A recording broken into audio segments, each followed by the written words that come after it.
What is up, everybody? Welcome back to another Pitching Ninja's filthiest pitches of the day. Remember, before we get to those pitches, hit that subscribe button. Join Ninja Nation. We're almost at 150,000 subscribers and need you on board. And now, without further ado, here are my filthiest pitches of the day. I'm going to start with Joe Ryan, who had 7 Ks in 6 innings, giving up only 1 hit and no runs. Ryan had this mix of fastballs, splitters, and sweepers working, and both that splitter and that sweeper are new pitches for him this year. Last year, he was throwing more of a slider than a sweeper, which only broke 3 inches horizontally, and was more of a bullet spin pitch, so it basically dropped straight down. This year, he's throwing a true sweeper with about 15 inches of horizontal break. And here's an overlay that compares the two. It's a huge difference, and Ryan's seeing the results on the field. His ERA this year is only 2.37. He faced off against Michael Kopech, who was really good himself, with 7 Ks in 6 innings, give up only 1 hit and 1 run. He had these overpowering fastballs and wicked sliders. Michael Wacha had 3 Ks in 6 innings, giving up only 2 hits and no runs, and had this painted fastball. And he faced Graham Ashcraft, who had 3 Ks in 6 innings, giving up only 1 run, and had these wicked sliders. It was Patrick Sandoval bobblehead night on the mound. I found this funny. And he had 4 Ks in 5 innings, giving up only 1 run, and had these changeups and sliders. Julio Urias was brilliant yesterday with 10 Ks in 7 innings, giving up only 1 hit and 1 run. He relied on a mix of fastballs, slurves, and cutters. And also, he does a great job of messing with hitters' timing, both through varying his pitch speeds and his deliveries. You can see him messing with timing here, changing his mechanics on this breaking ball. And by varying his mechanics, that allows him to, in effect, create multiple pitches out of the same pitch type. He outdueled Matt Strahm, who had 5 Ks in 3 1/3 innings, but gave up 4 runs. Grandmaster Zach Gallen had another solid outing with 6 Ks in 5 innings, giving up an un-Gallen-like 3 runs. I love watching Gallen work. As you can see here, he takes out his own notes and calls his own game on PitchCom. We've come a long way with notes on the mound from when Joe West sees them here. Gallen is a brilliant pitcher, and I love this graphic from David Adler at MLB that shows how Gallen's pitches control the zone both up and down and horizontally on each side of the plate. Gallen relied mostly on his cutters, knuckle curves, and fastballs this game, only throwing 6 changeups. Roansy Contreras had 3 Ks in 5 1/3 innings, giving up 4 runs, and had these nasty sliders, getting Jose Siri to slap his leg in frustration. Hey Siri, show me a video of a frustrated hitter. Freddie Peralta was outstanding with 10 strikeouts in 6 innings, giving up 2 runs. He relied on his fastballs, his slider, which got a sword here, and his slow curveballs, and is really a master at changing speeds. He battled Ryan Feltner, who had 3 Ks in 5 1/3 innings, giving up 2 runs, and had this fastball. Hayden Wesneski had these 6 sweepers. He only had 2 Ks in 6 innings, but only gave up 1 run. He battled Trevor Williams, who was really good, with 4 Ks in 5 1/3 scoreless innings. His stuff really isn't that flashy, but another solid outing for Trevor Williams. In a battle I was looking forward to, but ended up fizzling, Tanner Houck had 5 Ks in 6 innings, but gave up 6 runs. He got this sword on a slider, and had this dirty splitter. And he battled Yusei Kikuchi, who had 2 Ks in 4 1/3 innings, but gave up 5 runs. And he had this nasty little slider. Hunter Brown had 4 Ks in 4 1/3 innings, giving up 2 runs. He did have these wicked knuckle curves and sliders, though, and looked like he was going to have a big game, but then lost his command late. Likely because I picked him to have 6 Ks in my parlay. He was outdueled by Anthony DeSclafani, who wasn't flashy with only 3 Ks in 8 innings, but they were scoreless innings, and he only gave up 3 hits. Garrett Cole had 8 Ks in 6 innings, giving up 2 runs, and relied mostly on his overpowering fastballs. He faced off against Tanner Bybee. He relied on his fastball, which keeps its plane really well. He even has a reminder on his glove to stay verti, focusing on reducing the drop of his fastball, giving it a lot of carry. He also had these absolutely wicked sliders, picking up a sword, and here's an overlay of his fastball and slider, and you can see how those pitches complement each other. After his last outing, Bybee tweeted, "Look mama, I made it," when I tweeted him out during the game. But pitching this well in Yankee Stadium, well Tanner, you definitely made it. Bryce Elder was outstanding yesterday with 6 Ks and 7 scoreless innings, giving up no walks, and only 3 hits. Elder is really a throwback to the 90s Braves, like Maddox and Glavine type stuff.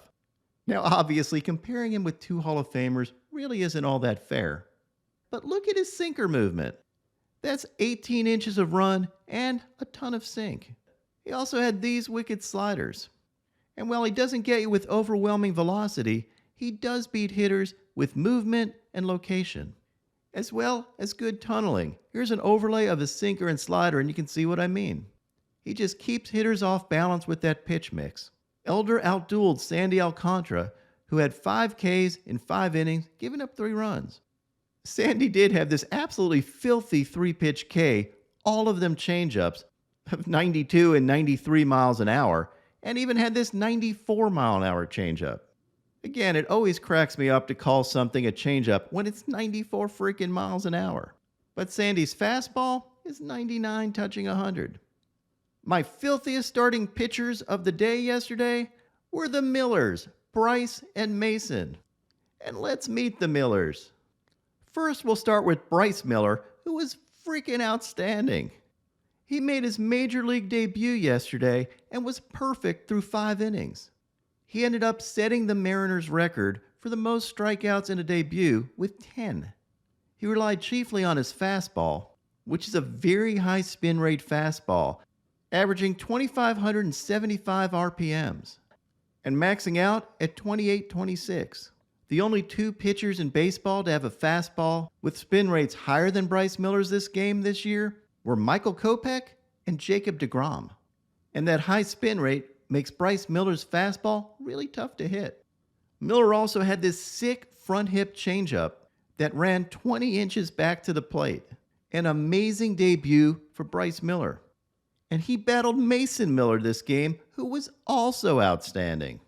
I interviewed Mason Miller a couple days ago and reminded him I called him the future of pitching. And boy, do I seem smart now. Well, I mean, despite my incredibly ridiculous parlay losing streak. I am here with Mason Miller, a pitcher I recently called the future of pitching. I don't know if you're aware of that or not, but I did. I did see the video, yeah. Mason Miller worked 7 scoreless innings, giving up no hits, and had 6 Ks.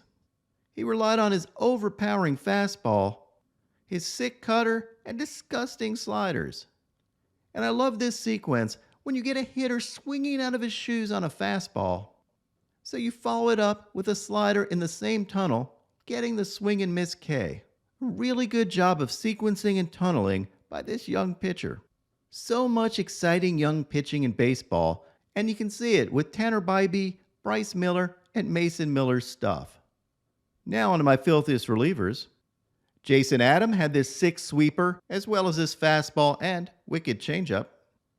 Brian Baker had these 2 Ks and showed off his K-hop and backpedal K-strut. And I put Brian Baker's backpedal K-strut in reverse here, and check that out. Baker saw that after the game and really appreciated it. Carlos Estevez had these fastballs.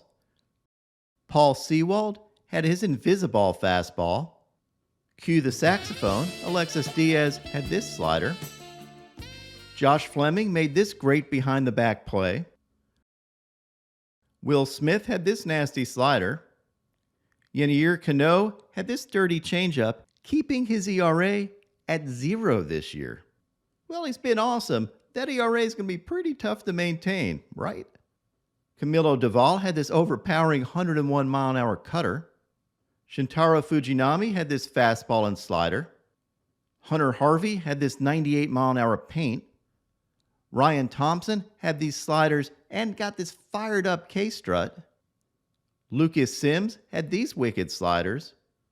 And my filthiest reliever yesterday was Michael King for his combination of sweepers and two-seamers. Filthy stuff, and I love this painted two-seamer with his Insta K-strut. You show off, young King. Before I get to my moment of zen, I tweeted this interview with Blake Snell during the game yesterday, where he didn't know what WRC Plus was. I actually thought it was hilarious, but some folks took offense to it and couldn't believe that both the announcers and Blake Snell didn't know what WRC Plus was. Are y'all bothered by this? I got a question for y'all. Sure. On the board it said CARP WRC Plus. What does that mean? I have no idea. I don't either. Bud, you got anything? Where's it at? Where do you see it? So Zilla? no, it's not up there now. But okay. when he was up, Weighted last, runs created, I think it is. what's the plus? Plus means it's a plus. It's a plus. I have no idea. And what does that mean? Yeah. I mean, I don't know. I'm going to be honest with you. And it said it was Judge and then him for all of baseball. Wow. Well, it's So- got to be a good thing. I don't know what that is. I mean, I there's don't so either. many new things I just don't know. And now, a pitching ninja moment of zen. Look at this amazing slide by Ronald Acuna Jr. My man does a somersault and still keeps his hand on the base. An incredible talent. So watch this. I mean, I know we laugh, but that hand comes off. He's out. What is up, everybody? My picks of the day today are a three-leg parlay. First, I'm going to start with a same-game parlay of Mitch Keller for 6 Ks or more and Shane McClanahan for 7 Ks or more, and top it off with Shohei Ohtani for 7 Ks or more. What would your picks of the day be?